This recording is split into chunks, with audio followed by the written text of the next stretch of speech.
दोस्तों, दुनिया में सबसे कीमती रिश्ता दोस्ती का होता है, मगर सच्ची दोस्ती किसको कहते हैं? आइए एक कहानी से सीखते हैं।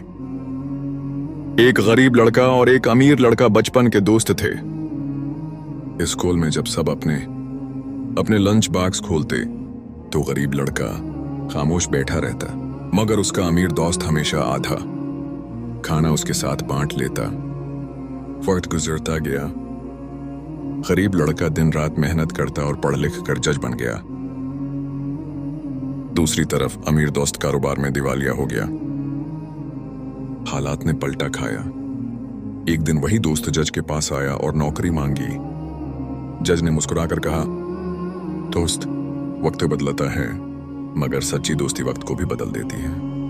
दोस्तों, क्या आपने कभी ऐसा दोस्त देखा है जो वक्त आने पर आपके साथ खड़ा रहा हो? नीचे कमेंट्स में अपनी राय जरूर बताएं।